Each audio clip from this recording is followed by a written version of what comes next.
ng bayan, maasahan anumang panahon. Magandang araw po sa lahat. Narito ang latest update ukol sa binabantayan nating si Bagyong Enteng.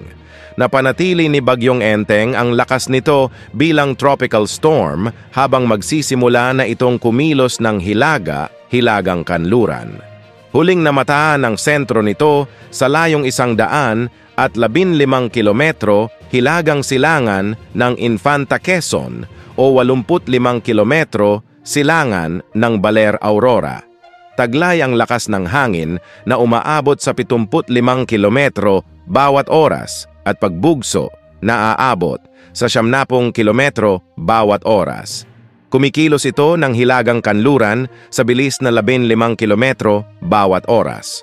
Sa ngayon, nakataas na ang signal number 2 sa northern portion ng Ilocos Norte, Apayao, eastern portion ng Kalinga, Cagayan kasama ang Babuyan Islands, Isabela, Quirino, northern portion ng Aurora, Polillo Islands, and ang northern portion ng Camarines Norte.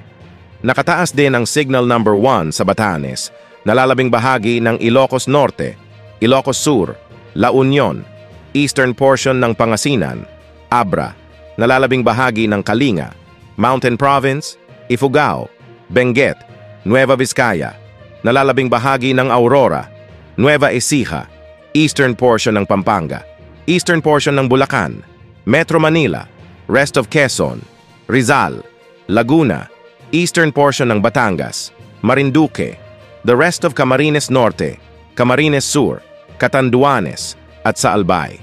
Ayon sa PAGASA, hindi pa rin inaalis ang posibilidad na tumama o maglandfall ito sa silangang bahagi ng Northern Luzon sa mga susunod na oras. Sa ngayon, nakararanas na ng malalakas na pag-ulan ang halos buong Southern Luzon, lalo na sa Bicol Region. Kasama na ang Metro Manila, Calabarzon at Mimaropa. Nakakaranas na rin ng pabugso-bugsong pag-ulan ng Central Luzon, Ilocos Region, Cagayan Valley at Cordillera Region. Pinapayuhan ang lahat na maging alerto sa banta ng pagbaha at pagguho ng lupa.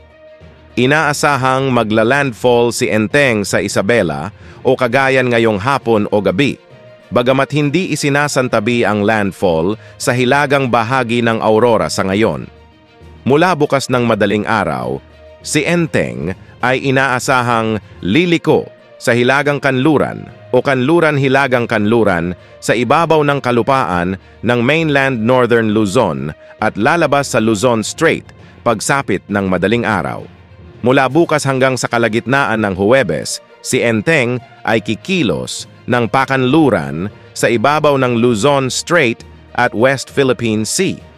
Sa track forecast, ang tropical cyclone na ito ay maaaring lumabas sa Philippine Area of Responsibility sa Miyerkules.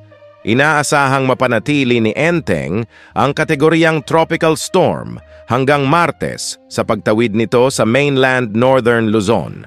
Ang bahagya nitong paglakas ay inaasahang magaganap mula Miyerkules, kung saan si Enteng ay aabot sa kategoryang severe tropical storm sa Miyerkules at typhoon category naman sa Biyernes. Dahil naman sa paglakas ng southwest monsoon, asahan ang malalakas na pag-ulan sa mga susunod na araw sa halos buong Luzon at ilang bahagi ng Visayas. Yan ang update sa lagay ng panahon. Ito po ang weather update ng bayan, maaasahan anumang panahon.